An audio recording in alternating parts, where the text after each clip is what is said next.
Hi all, welcome to my cooking video. ഇന്നത്തെ വീഡിയോയിൽ പെസഹ അപ്പവും പാലും എങ്ങനെ നമുക്ക് തയ്യാറാക്കാമെന്ന് നോക്കാം.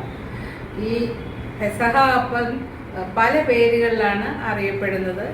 ചിലയിടങ്ങളിലെ കുരിശപ്പം എന്ന്, പുളിപ്പില്ലാത്ത അപ്പം, പിന്നെ അൺലെവൻഡ് ബ്രെഡ് എന്ന് ഒക്കെയാണ് അറിയപ്പെടുന്നത്. നമ്മൾ അതായത് കേരളത്തിലെ ക്രിസ്ത്യാനികൾ പെസഹ വ്യാഴാഴ്ച രാത്രിയിൽ അല്ലെങ്കിൽ മോണ്ടി തേഴ്സ്ഡേ നൈറ്റിൽ വിളമ്പാനായിട്ട് ഉണ്ടാക്കുന്ന ഒരു പുളിപ്പില്ലാത്ത ഒരു റൈസ് കേക്കാണ് ഈ പെസഹ അപ്പവും ഹോളി കമ്മ്യൂണിയനും തമ്മിൽ, ഹോളി കുർബാനയും തമ്മിൽ ഒത്തിരി ബന്ധമുണ്ട്. അതായത് ഈ പെസഹ വ്യാഴാഴ്ച ദിവസം യേശുക്രിസ്തുവും ഡിസൈപ്പിൾസും കൂടെ ലാസ്റ്റ് സപ്പർ, അതായത് അന്ത്യ അത്താഴം കഴിച്ചതിൻ്റെ ഓർമ്മയ്ക്കായും, അതുപോലെ തന്നെ അതിന് തൊട്ട് മുമ്പായിട്ട് യേശു തൻ്റെ ശിഷ്യന്മാരുടെ 12 ഡിസൈപ്പിൾസിൻ്റെ കാല് കഴുകിയതിൻ്റെ ഓർമ്മയ്ക്കായിട്ട് ഈ പെസഹ വ്യാഴാഴ്ച ദിവസം പെസഹ വ്യാഴാഴ്ച ദിവസം ആചരിക്കുന്നത്. പക്ഷേ ഇതിൽ പിന്നെ അത് ഈ പുളിപ്പില്ലാത്ത അപ്പം എന്ന് പറയാൻ കാരണം ഇത് ഒട്ടും തന്നെ ഇത് ഫെർമെൻറ്റ് ചെയ്യാനായിട്ട് വെക്കുന്നില്ല. അതുകൊണ്ടാണ് അത് അങ്ങനെ അറിയപ്പെടുന്നത്. പിന്നെ കുരിശപ്പം എന്ന് പറയുന്നത് എന്താണെന്ന് ചോദിച്ചാൽ, അത് ഈ പാം സൺഡേ അല്ലേ, ഹോശാന ഞായറാഴ്ച ചില ക്രിസ്ത്യൻ കോൺഗ്രിഗേഷനിൽ ഈ കുരുത്തോല കൊടുക്കും. ആ കുരുത്തോല വെച്ച് ഈ അപ്പത്തിൻ്റെ മുകളിൽ വെച്ച് ഉണ്ടാക്കുന്നതുകൊണ്ടാണ് അതിന് കുരിശപ്പം എന്ന പേരിൽ അറിയപ്പെടുന്നത്. അപ്പം ഇങ്ങനെ പല പേരുകളിൽ അറിയപ്പെടുന്നെങ്കിലും നമുക്ക് ഇതെങ്ങനെ നമുക്ക് ഉണ്ടാക്കാമെന്ന് നോക്കാം. അത് സ്റ്റെപ്പ് ബൈ സ്റ്റെപ്പായിട്ട് ഞാൻ നിങ്ങൾക്ക് കാണിച്ചു തരുന്നതായിരിക്കും. ഈ പെസഹ അപ്പം ഉണ്ടാക്കുന്നതിൻ്റെ ഫസ്റ്റ് സ്റ്റെപ്പ് ഞാൻ ചെയ്യുന്നത്, ഈ ഉഴുന്ന് ഒരു 1/4 കപ്പ് ഉഴുന്നെടുത്തിട്ടുണ്ട്. അത് ഈ ഒരു തവയിലിട്ട് ഒരു 5 മിനിറ്റ്സ് ഒന്ന് റോസ്റ്റ് ചെയ്ത് എടുക്കുക. റോസ്റ്റ് ചെയ്യുന്ന എന്താണെന്ന് ചോദിച്ചു കഴിഞ്ഞാൽ, ഇങ്ങനെ റോസ്റ്റ് ചെയ്താലുള്ളത് ആ ഒരു പച്ചയായിട്ടുള്ള ആ അപ്പത്തിൻ്റെ ആ ടേസ്റ്റ് ഇല്ലാതിരിക്കാൻ വേണ്ടിയാണ്. പക്ഷെ നമ്മൾക്ക് എന്താ പറയുക, സമയമില്ലാത്തവർ അതെന്താ ഈ ഉഴുന്ന് ഒരു 2 മണിക്കൂർ സോക്ക് ചെയ്ത് വെച്ചാൽ മതി, കുതിർത്ത് വെച്ചാൽ മതി. ഇതിപ്പോൾ ഒരു 5 മിനിറ്റ്സ് റോസ്റ്റ് ചെയ്തെടുക്കുക. ഇതിപ്പോൾ 5 മിനിറ്റ്സോളം ഞാൻ ഇത് റോസ്റ്റ് ചെയ്തിട്ടുണ്ട്. ഇത് ഓഫാക്കുക. ഇനി എന്താ ചെയ്യണമെന്ന് ചോദിച്ചാൽ, ഇത് ഒരു പാത്രത്തിലേക്ക് ട്രാൻസ്ഫർ ചെയ്തിട്ട് ഇതൊരു മിനിമം ഒരു 3-4 ടൈംസ് കഴുകിയിട്ട് ഇത് നകക്കെ വെള്ളമിട്ട് ഒരു മിനിമം 2 ഹവേഴ്സോളം കുതിർത്ത് വെക്കുക. ഇതിങ്ങനെ വെള്ളം മേളിൽ കിടക്കത്തക്ക രീതിയിൽ സോക്ക് ചെയ്ത് വെക്കുക. പെസഹ അപ്പം ചെയ്യുന്നതിനായിട്ട് ഞാൻ ഇവിടുത്തിരിക്കുന്ന സാധനങ്ങൾ 1 കപ്പ് റോസ്റ്റഡ് അരിപ്പൊടി, അപ്പത്തിൻ്റെ പൊടി അല്ലെ പാലപ്പത്തിൻ്റെ പൊടിയാണ് എടുത്തിരിക്കുന്നത്. ഈ പൊടി നിങ്ങളുടെ കയ്യിലില്ല എങ്കിൽ ഈ 1 കപ്പ് റോ റൈസ്, പച്ചരി ഒരു 2 ഹവേഴ്സോളം സോക്ക് ചെയ്ത ശേഷം നന്നായിട്ട് ഗ്രൈൻഡ് ചെയ്ത് എടുത്താൽ മതി. പിന്നെ എടുത്തേക്കുന്നത് നെക്സ്റ്റ് ഗ്രേറ്റഡ് കോക്കനട്ട് ആണ്. അത് നിറച്ച് 1 കപ്പ് ഹീപ്പായിട്ട് എടുത്ത 1 കപ്പ് ഗ്രേറ്റഡ് കോക്കനട്ട്. 1/4 കപ്പ് ഉഴുന്നുപരിപ്പ്, 1/4 ടീസ്പൂൺ ക്യുമിൻ സീഡ്സ് ജീരകം, 3 ചെറിയുള്ളി അല്ലെ സാമ്പാർ ഒനിയൻ അല്ലെ ഷാലറ്റ് അത് യൂസ് ചെയ്യുന്നു. പിന്നെ 2 ഗാർലിക് അല്ലെങ്കിൽ വെളുത്തുള്ളി, പിന്നെ 1/2 ടീസ്പൂണ് ഉപ്പ്. ഇത്രയും സാധനങ്ങളാണ് നമ്മൾ ഈ അപ്പം ഉണ്ടാക്കാനായിട്ട് ഉപയോഗിക്കുന്നത്. ഉഴുന്ന് ആ സോക്ക് ചെയ്യുന്ന ടൈം കൊണ്ട് നമുക്ക് അപ്പത്തിൻ്റെ മറ്റ് ചില കാര്യങ്ങൾ ചെയ്യാം. ഒരു ചുവട് കട്ടിയുള്ളതായ ഒരു നോൺ സ്റ്റിക്കോ ഏതെങ്കിലും ഒരു പാത്രത്തിൽ എടുക്കുക. അതിനകത്തേക്ക് നമ്മൾ ഈ എടുത്ത് വെച്ച ഈ അരിപ്പൊടി മീഡിയം ഫ്ലെയിമിലായിരിക്കണേ ഒന്നുകൂടെ ഒന്ന് ചൂടാക്കിയെടുക്കുക. ഒരു 4 to 5 മിനിറ്റ്സ് ചെറിയ തീയിൽ ഇത് റോസ്റ്റ് ചെയ്തെടുക്കുക. ഓൾറെഡി ഇത് പിന്നെ പാക്കറ്റിൽ കിട്ടുന്ന പൗഡറാണ്, റോസ്റ്റഡ് ആണ്, എന്നാലും ഒന്നുകൂടെ ചെയ്യുക. ഇപ്പോൾ ഇത് 4 മിനിറ്റ് കഴിഞ്ഞു. ഇത് ചെയ്യുമ്പോൾ കൈ മാറാതെ ഇങ്ങനെ എല്ലാ വശത്തും ഒരുപോലെ പൊടി ഇളക്കിക്കൊണ്ടേ ഇരിക്കണം. കാരണം ഓൾറെഡി ഇത് റോസ്റ്റഡ് പൗഡർ ആയതുകൊണ്ട്. ഓക്കെ, ഇനി ഇത് നമുക്ക് സ്റ്റൗ ഓഫ് ചെയ്തു. ഇത് ഇനി നമുക്ക് വേറെ ഒരു പാത്രത്തിലേക്ക് ഞാൻ മാറ്റുകയാണ്. ഇത് ഇപ്പോൾ ഉഴുന്ന് ഏകദേശം ഒരു 2 hours സോക്ക് ചെയ്താണ്. ഇത് നമ്മൾക്ക് ഒരു ചെറിയ ഞാൻ മിക്സിയുടെ ബൗളിലേക്ക് എടുത്തു മാറ്റിയിട്ട് നല്ലതായിട്ട് ക്രീമി ആയിട്ട് ഇത് അരയ്ക്കണം. ഇതിലേക്ക് ഒരു 1/2 കപ്പ് വെള്ളം ഞാൻ എടുത്തിട്ടുണ്ട്. പക്ഷേ ഞാൻ ഇതിൻ്റെ പാതി വെള്ളം ഉപയോഗിച്ചിട്ട് ഒന്ന് അരച്ച് നോക്കട്ടെ. ഒത്തിരി ലൂസ് ആകാനായിട്ട് പാടില്ല. 1/2 കപ്പ് വെള്ളം ഒഴിച്ച് ഞാൻ ആദ്യം ഒന്ന് അരക്കട്ടെ. പിന്നെ വേണമെന്നുണ്ടെങ്കിൽ ബാക്കി വെള്ളം കൂടെ അരച്ചിട്ട് എടുക്കുക. അതിൻ്റെ നല്ല സ്മൂത്ത് ആൻഡ് ക്രീമി ആയിരിക്കണം അരച്ചെടുക്കുമ്പോൾ. ഞാൻ ബാക്കി വെള്ളം കൂടെ ഇതിനകത്തേക്ക് ഒഴിക്കുവാണ്. ടോട്ടൽ 1/2 കപ്പ് വെള്ളം എടുത്തിട്ടുണ്ട്. ഉഴുന്ന് നന്നായിട്ട് അരച്ചിട്ടുണ്ട്. അത് ഞാൻ നമ്മൾ എടുത്തു വെച്ച റോസ്റ്റ് ചെയ്ത അരിപ്പൊടിയിലേക്ക് ഞാൻ ആഡ് ചെയ്യുന്നു. ഇനി നമുക്ക് ആ സെയിം ജാറിൽ തന്നെ തിരുമ്മി വെച്ചിരിക്കുന്നതായ കോക്കനട്ടും ബാക്കി ഉള്ളിയും വെളുത്തുള്ളി ജീരകം എല്ലാം കൂടെ ഒന്ന് ചതച്ചെടുക്കുക. അല്ലെ അരഞ്ഞു പോകും, ഒത്തിരി പേസ്റ്റ് പോലെ അങ്ങനെയൊന്നും വേണ്ട. ഒന്ന് ക്രഷ് ചെയ്ത് എടുത്തേച്ചാൽ മതി.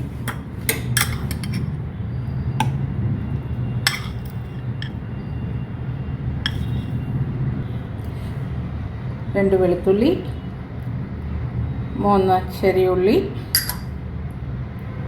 ഒരു 1/4 ടീസ്പൂൺ ജീരകം.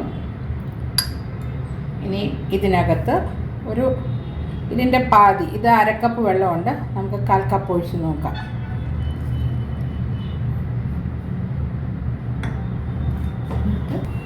ഞാൻ 1/4 കപ്പ് വെള്ളം അരച്ചപ്പോൾ അരച്ചെടുത്തതാണ്. ഇത് അല്പം കൂടെ ബാക്കി വെള്ളം കൂടെ ചേർത്ത് ഒന്നുകൂടെ ഒന്ന് ക്രഷ് ചെയ്തിട്ട് വരാം.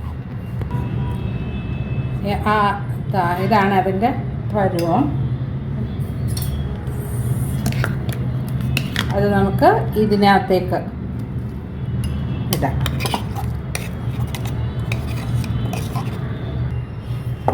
ഇതെല്ലാം കൂടെ നന്നായിട്ട് കമ്പൈൻ ചെയ്യുക.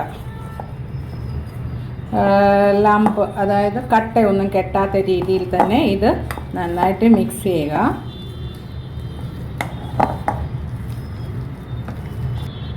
ഇതിലേക്ക് ഒരു 1/2 ടീസ്പൂൺ സോൾട്ട്, ഉപ്പ് ചേർത്തു.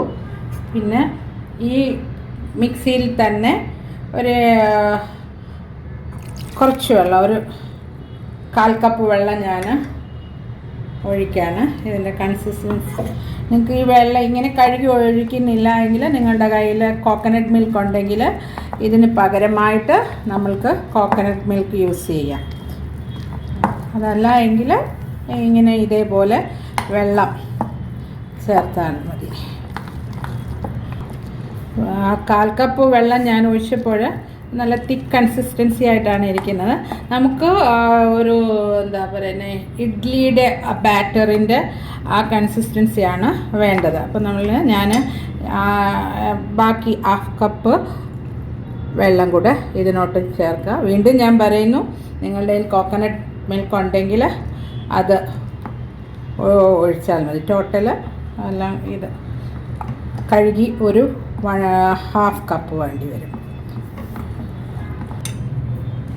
അത് ഞാൻ ബാക്കി വെള്ളം കൂടെ ഒഴിച്ച് ഈ തിക്നെസ്സിൽ ഇത് ഒരു 45 മിനിറ്റ്സ് മിനിമം, അതിൽ കൂടുതൽ വേണ്ട, റെസ്റ്റ് ചെയ്യാൻ വെച്ചിട്ട് നമുക്ക് ഇത് സ്റ്റീമറിൽ വെച്ച് അപ്പം ഉണ്ടാക്കി എടുക്കാം. അപ്പോൾ ഇത് 45 മിനിറ്റ്സിലേക്ക് റെസ്റ്റ് ആക്കാനായിട്ട് വെക്കാം. നമുക്ക് മാവ് റെസ്റ്റ് ചെയ്യാൻ വെച്ച സമയം കൊണ്ട് നമുക്കിത് ടിപ്പ് ചെയ്ത് കഴിക്കാനായിട്ട് ഒരു എന്താ പറയുന്നത് പാലുണ്ടാക്കാം, ശർക്കര വെച്ചുള്ള. അതിനായിട്ട് ഞാൻ ഇവിടെ ഒരു 1/4 കപ്പ് ശർക്കരയുടെ പൗഡറാണ് എടുത്തത്. അതല്ല, ഇത് 1/4 to 1 കപ്പ് വരെ പോകുന്നതിന് കുഴപ്പമില്ല. ഇനി ശർക്കര ഈ പീസ് പോലുള്ള ആണെങ്കിൽ ഒരു 4 കഷ്ണത്തിൻ്റെ കാര്യമേ ഉള്ളൂ. അതിങ്ങനെ പൊടിച്ചിട്ട് ഇതേപോലെ പൗഡറാക്കാം. അതല്ല എങ്കിൽ ഇതിലേക്ക് ഞാനൊരു ഇത് 1/2 കപ്പ് വെള്ളമാണ്. ആദ്യം നമുക്കൊരു കുറച്ച് ഒഴിച്ചിട്ടില്ല, 1/4 കപ്പും കുറച്ചുകൂടെ വെള്ളം ഒഴിച്ചു. ഇതൊന്ന് ഇതിനകത്ത് അലിയിക്കാം, നന്നായിട്ട് ഇത് ഡിസോൾവ് ആകട്ടെ ഇതിൽ കിടന്ന്. ഇതെല്ലാം അലിഞ്ഞിട്ടില്ല, അലിഞ്ഞുകൊണ്ട് വരുന്നതേ ഉള്ളൂ. ഞാനതൊരു മീഡിയം ഫ്ലെയിമിലേക്ക് വെച്ചേക്കാണ്. അപ്പോഴത്തേക്ക് നമുക്ക് ഇതിന് ഒഴിക്കേണ്ടതായ കോക്കനട്ട് മിൽക്കിനെ പറ്റി പറയാം. ഞാൻ ഇവിടെ യൂസ് ചെയ്തിരിക്കുന്നത് ലിക്വിഡ് കോക്കനട്ട് മിൽക്കാണ്. പിന്നെ നല്ല കോക്കനട്ട് തിരുമ്മിയത് കയ്യിലുള്ളവർക്ക് അത് പിഴിഞ്ഞ് പാലെടുത്തിട്ട് 1-ാം പാലും 2-ാം പാലും എടുക്കാം. ഇത് നമ്മുടെ കയ്യിൽ അത് ഇല്ലാത്തത് കൊണ്ട് ഇതാണ് യൂസ് ചെയ്യുന്നത്.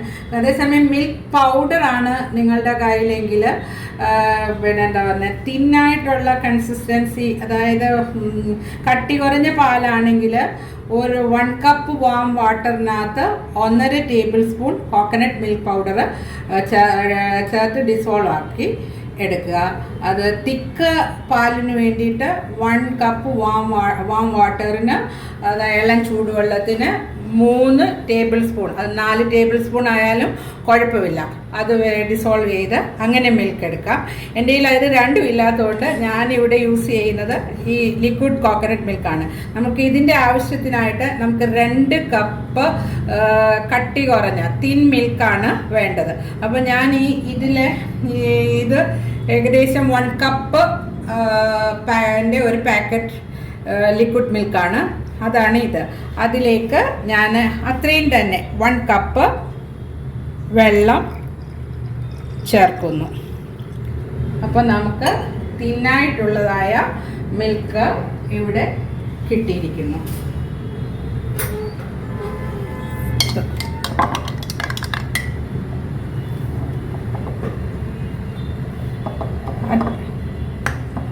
അതിലേക്ക് ഞാൻ കുറച്ച് മിൽക്ക് എടുത്ത് നമുക്കിതിൻ്റെ കുറുക്കുന്നതിൻ്റെ ആവശ്യത്തിന് വേണ്ടി ഒരു 2 ടേബിൾ സ്പൂണ് അരിപ്പൊടി, അതായത് അപ്പത്തിൻ്റെ അരിപ്പൊടി 2 ടേബിൾ സ്പൂൺ എടുത്തിട്ടുണ്ട്. അതിലൽപ്പം ഒഴിച്ച് നന്നായിട്ട് മിക്സ് ചെയ്യുന്നുണ്ട്. കാരണം കട്ട കെട്ടാതിരിക്കാൻ വേണ്ടി, ലംബാകാതെ നല്ല സ്മൂത്തായ കൺസിസ്റ്റൻസിയിൽ നമുക്കിത് ലഭിക്കാൻ വേണ്ടിയാണ്. ശർക്കര നല്ലതായിട്ട് ഉരുക്കിയിട്ടുണ്ട്. ഇതിനകത്ത് അഴുക്കൊന്നുമില്ല. ഇതിലേക്ക് ഞാൻ ആ 2-ാം പാല് ഒഴിക്കുന്നു.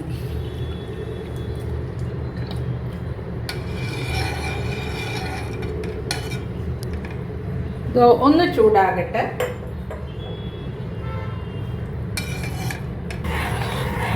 രണ്ടാം പാലും ശർക്കരയും എല്ലാം ഒരുവിധം ചൂടായിട്ട് വന്നിട്ടുണ്ട്.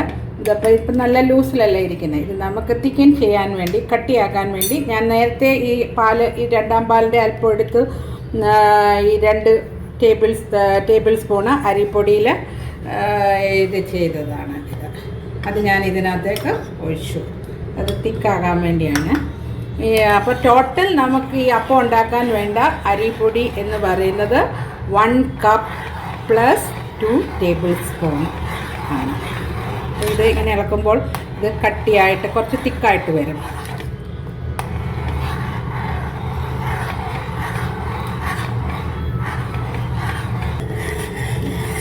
ഇതിപ്പോൾ തിക്കായിട്ട് വരുന്നുണ്ട്. ഇനി ഇതിലേക്ക് ഇതിൻ്റെ ഇടയിൽ നമ്മൾ ഇങ്ങനെ തുടർച്ചയായിട്ട് ഇളക്കിക്കൊണ്ടേ ഇരിക്കണം.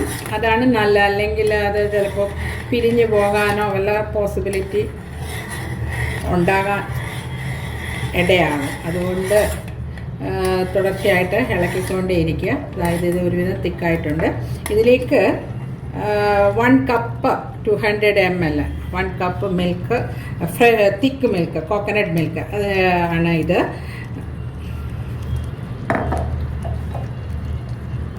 ഇതിൽ നിന്ന് ഞാൻ കുറച്ച് അല്പം എടുത്ത് മാറ്റി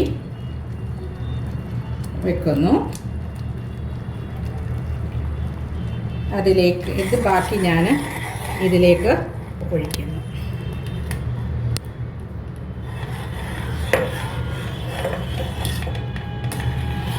ഇനി ഇത് നമ്മൾ തിളപ്പിക്കരുത്. ഇതിലേക്ക് നമുക്ക് ഒരു 1/2 teaspoon cardamom powder, 1/4 teaspoon ginger powder, ചുക്കുപൊടി. ഇത് ഈ മിൽക്കിനകത്ത്, ആ 1ാം പാലിനകത്ത് ഞാനിത് കലക്കി ഇതിനകത്ത് ഒഴിക്കുകയാണ്. കട്ടകളൊന്നും കെട്ടാതെ നന്നായിട്ട് നല്ല സ്മൂത്തായിട്ട് അതും കൂടെ ഞാൻ ഇതിലേക്ക് ഒഴിക്കുന്നു.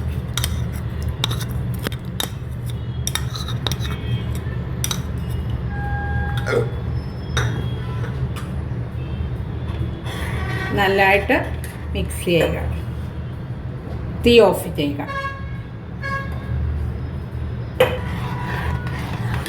ഇപ്പോൾ കറക്റ്റായിട്ടുള്ള ഒരു കുറച്ച് നേരം ഇരിക്കുമ്പോൾ ഇച്ചിരി കൂടെ തിക്കായിട്ട് വരും. ഇനി അതിലേക്ക് ഒരു പിഞ്ച് ഓഫ് സോൾട്ട്, ആ മധുരം ഒന്ന് ബാലൻസ് ചെയ്യാൻ വേണ്ടി ഇടുക. എന്നിട്ട് ഒന്നുകൂടി മിക്സ് ചെയ്യുക. അങ്ങനെ പെസഹ അപ്പത്തിൻ്റെ പാല് ഇവിടെ റെഡി ആയിട്ടുണ്ട്. ഇപ്പോൾ 45 മിനിറ്റ്സ് കഴിഞ്ഞു. ഇനി നമ്മൾക്ക് ഈ അപ്പത്തിൻ്റെ മാവ് ഒരു സ്റ്റീൽ പ്ലേറ്റ് എന്താണ് നിങ്ങളുടെ കയ്യിലുള്ളതെന്ന് വെച്ചാൽ അത് എടുക്കുക. അതിനകത്ത് അല്പം കോക്കനട്ട് ഓയിൽ ഒഴിച്ച് നന്നായിട്ട് ഇത് ഈ പ്ലേറ്റിൽ മൊത്തം സ്പ്രെഡാണ്.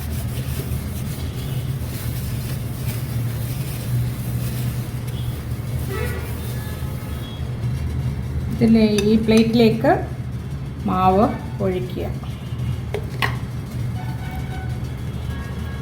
ഇനി ഈ മാവ് ഒരു സ്റ്റീമർ അല്ലെങ്കിൽ ഇഡ്ഡലി കുക്കർ ഒരു 5 മിനിറ്റ്സ് മുമ്പ് ഞാൻ എടുത്ത് വെച്ചിരുന്നു. അത് വെള്ളം നന്നായിട്ട് ബോയിലായിട്ടുണ്ട്. എന്നിട്ട് ഇതിലേക്ക്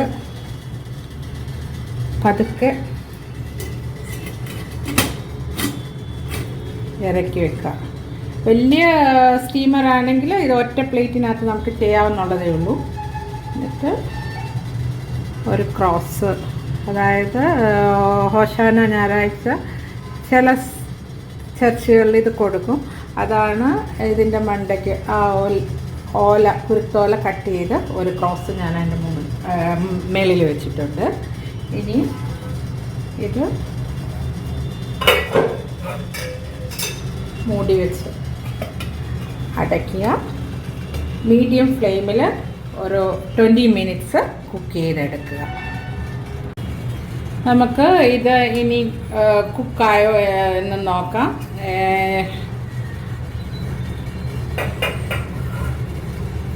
അതിന് ഒരു ടൂത്ത് പിക്ക് അടിച്ച് ഒന്ന് പ്രിക്ക് ചെയ്ത് നോക്കുക. അതിൻ്റെ അറ്റത്തൊന്നും പറ്റുന്നില്ല എങ്കിൽ അത് കുക്കായെന്നാണ് അർത്ഥം. ഇതിനൊന്നും ആയിട്ടില്ല, ഇത് കുക്കായിട്ടുണ്ട്. ഏകദേശം ഞാൻ 20 അല്ല 25 മിനിറ്റ്സ് എടുത്തിട്ടുണ്ട്. ഇനി നമ്മളുടെ സ്റ്റവ് ഓഫ് ചെയ്യുക. ഇത് തണുത്ത ശേഷം നമുക്ക് പ്ലേറ്റിൽ നിന്ന് മാറ്റാം. അങ്ങനെ നമ്മുടെ പെസഹ അപ്പവും പാലും ഇവിടെ നമ്മൾ തയ്യാറാക്കിയിരിക്കുന്നു. അതായത് നിങ്ങളും ഇതേ രീതിയിൽ ചെയ്യാൻ ശ്രമിക്കുക. ചെയ്ത ശേഷം ഇതിൻ്റെ ഫീഡ്ബാക്ക് എനിക്ക് തരിക. ഈ വീഡിയോ ആദ്യം മുതൽ അവസാനം വരെ കണ്ട എല്ലാവർക്കും പ്രത്യേകം താങ്ക്സ് പറയുന്നു. തുടർന്ന് ഇനി ഞാൻ വേറൊരു വീഡിയോയുമായിട്ട് നിങ്ങളുടെ അടുക്കൽ വരുന്നതായിരിക്കും. അതുവരെ bye, take care, thank U.